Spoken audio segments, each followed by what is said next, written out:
नाम हो मदन कुमार पौडेल।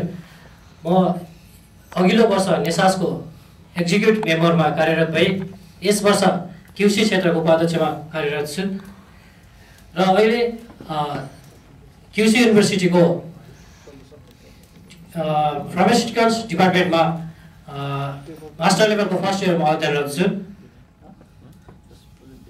आदरणीय यस सभाका सभाप्रमुखज्यू, अतिथिज्यू, साथै 3 महिनाको लागि हाम्रो विशेष अतिथि पाल्नु भएको छ सर्जनको लागि, रिसर्चको लागि, उहाँलाई पनि धेरै धेरै धन्यवाद दिन चाहन्छु यस प्रोग्राममा आइदिनु भएकोमा। र व्यस्तताको समय बावजुद पनि टाढा टाढाबाट पाल्नुभएका मेरा साथीभाइहरू र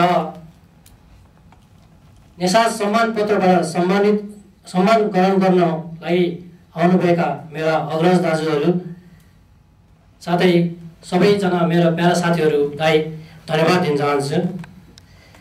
विशेष गरी मैले जापानमा नेसासको बारेमा बोल्नु पर्दा जापानको विभिन्न सहरहरूमा छरिएर बसेका हाम्रा विद्यार्थी साथीहरूलाई एउटै सङ्गठनमा, एउटै छातामा समेट्नको लागि हाम्रा अग्रज दाजुभाइहरूले नेपाल विद्यार्थी समाज जापानको स्थापना गर्नुभएको छ, जसलाई छोटकरीमा नेसास भनेर भन्ने गरिएको छ। र यो हाम्रो जापानको होक्काइडोदेखि ओकिनावासम्म भइरहेका विद्यार्थीहरू सबैलाई समेट्ने जमर्को गरिरहेका छौँ। यसमा साथीहरूको पनि उति नै सहयोगको आवश्यकता पर्दछ। र यसै सिलसिलामा नेसासको बारेमा क्रियाकलापहरूको बोल्ने क्रममा गएको वर्षदेखि नेसासले जापानमा आएर मिहिनेत साथ दुःख गरेर आर्भाइतहरू गरेर मिहिनेत गरेर स्नातकोत्तर र विद्यावृत्ति गर्ने साथीहरूलाई होइन केही न केही त गर्नुपर्छ भन्ने कुराहरू आएर किन हामीले सम्मान गर्ने कार्यक्रम राखौँ त भन्ने कुरा गरेर गत साल हामीले नागोयामा राखियो यो प्रोग्राम। दोस्रो पटक हामीले यस साल फुकुओकामा राखिएको छ र फुकुओकाबाट सम्मान पाउनेहरूमा जम्मै 16 जना हुनुहुन्थ्यो।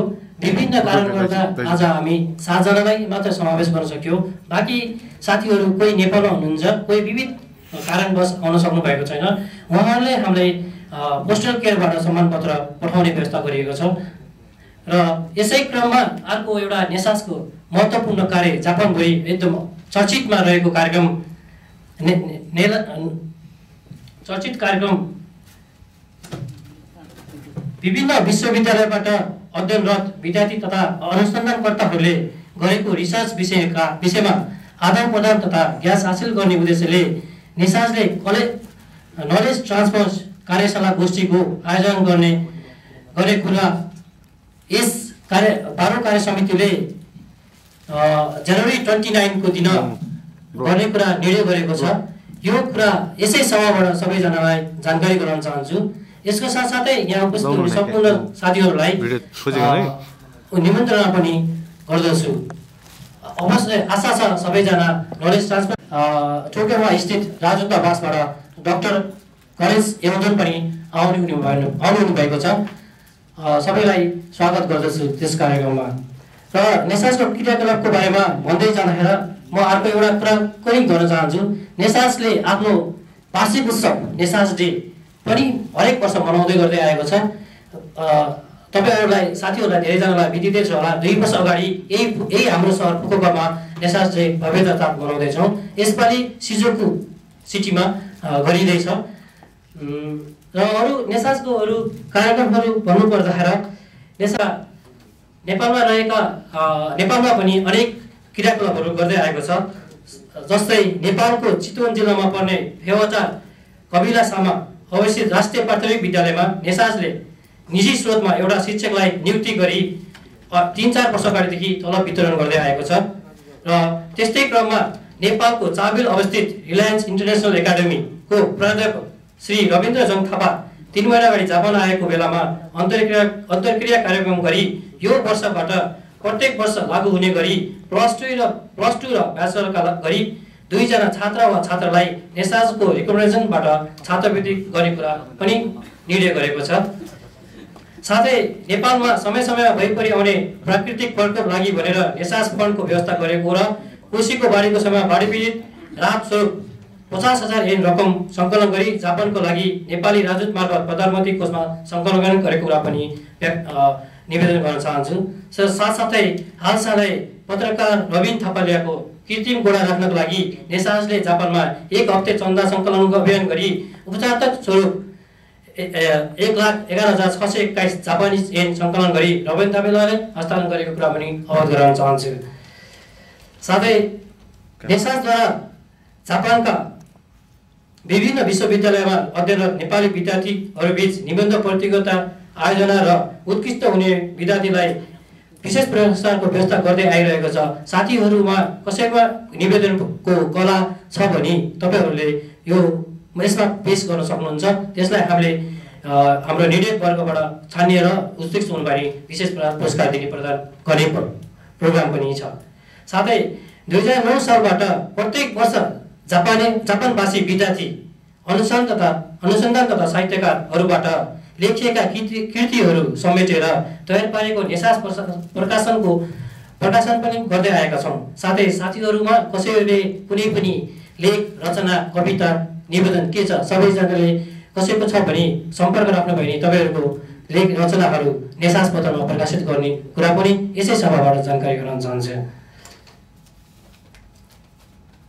अन्तिममा यसरी नेसाजले विभिन्न अन्तर्क्रियाबाट जापानमा अध्ययनरत विद्यार्थीहरूलाई विभिन्न टेवा दिँदै अगाडि बढ्ने र यसका लागि विद्यार्थीहरूले जापानमा रहेको अन्य सङ्घ संस्था तथा व्यक्तिहरूले पनि सहयोग गर्नुपर्ने कुरामा जोड दिँदै नेसाज हरेक समय विद्यार्थीको सहयोगको लागि तम्ताएर रहेको र यसका लागि विद्यार्थीहरू नै अगाडि बढ्नुपर्ने र नेसाजबाट आवश्यक सहयोग माग्नुपर्ने छ। नेसाज विद्यार्थीको लागि नै निर्माण भएको सामाजिक विद्यार्थी संस्था हो। विश्वास लिएका छौँ यसलाई अगाडि बढ्न र यस संस्थालाई अझै व्यापक र विस्तार गर्नका लागि विद्यार्थी साथीहरूले सहयोग गर्नुहुने छ भन्ने आशा लिँदै आज यस कार्यक्रममा सहभागी भई कार्यक्रम सफल पारिदिनु भएको सम्पूर्ण अतिथि साथीहरूलाई धन्यवाद ज्ञापन गर्दै र आज नेसाज प्रशंसक पत्रबाट सम्मानित हुने साथीभाइ अग्रजहरूलाई फेरि पनि कङ्ग्रेचुलेसन उम्मेदवार गुजार्नुहोस् भन्दै आजको कार्यक्रमलाई यही समापन गर्न अनुमति चाहन्छु। हस्त धन्यवाद। सक्यो होइन त्यो नेसाज सिम्पोजियम भन्ने चाहिँ प्रोग्रामको बारेमा अलिकति म यसपालिको जिम्मा चाहिँ मेरो भने नेसाज साथीहरूले मलाई दिनुभएको छ।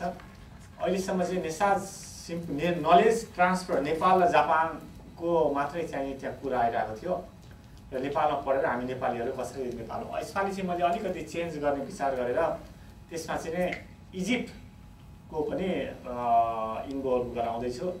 किनकि इजिप्टमा चाहिँ एउटा जापानिज सरकारले पहिलो चाहिँ युनिभर्सिटी बनाउँदैछ। Japan university of science and technology भन्ने जापानले बनाएको पहिलो युनिभर्सिटी हो विदेशमा र त्यो प्रोजेक्टमा चाहिँ म अलिक पहिलेदेखि इन्भल्भ भइरहेको छु।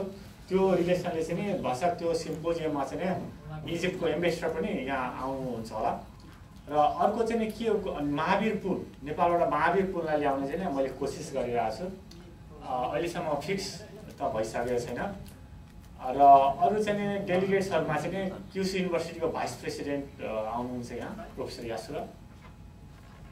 अनि चाहिँ अहिलेसम्म चाहिँ उहाँहरू आउने फिक्स छ। त्यसैले तपाईँहरू पनि आफूले जे काम गरेको धेरै डिटेलमा नलेखे पनि 1 पेज लेखेर चाहिँ त्यो प्रेजेन्ट गर्नुहोस् के गरिरहनु भएको छ। त्यसले गर्दाखेरि एउटा के हुन्छ भन्दाखेरि तपाईँहरूमा एउटा प्रेजेन्टेसन गर्ने शक्ति त बढ्छ। अर्को चाहिँ तपाईँहरूको भनौँ न फ्युचरको लागि रिरेकिसो बनाउँदाखेरि चाहिँ यहाँ हापियो गरेको भन्ने कुरा तपाईँहरूले लेख्न सक्नुहुन्छ। त्यसैले फुकुओकामा भएकोले टाढा पनि हामीले जानु पर्दैन होइन। त्यो सबैलाई तपाईँहरूसँग इन्फर्मेसन आउँछ। त्यसमा आफूले जे जस्तो गर्नुभएको छ त्यो चाहिँ लामो लेख्नु पऱ्यो भने 1 पेज लेखेर 10-15 मिनट पछि पावर पोइन्ट बनाएर बोले हुन्छ र त्यसै एकदम निर्धक्क साथ जस्तै मैले के छैन मैले गरेको लजाउने यस्तो फिलिङ हुन्छ होइन। सुरुमा त्यस्तो फिलिङलाई चाहिँ के पार गरेर चाहिँ तपाईँहरू पनि प्रेजेन्टेसन गर्नुहोस् भन्दै तपाईँहरूलाई म निमन्त्रणा गर्दछु त्यो प्रोग्रामको लागि। Thank you very much.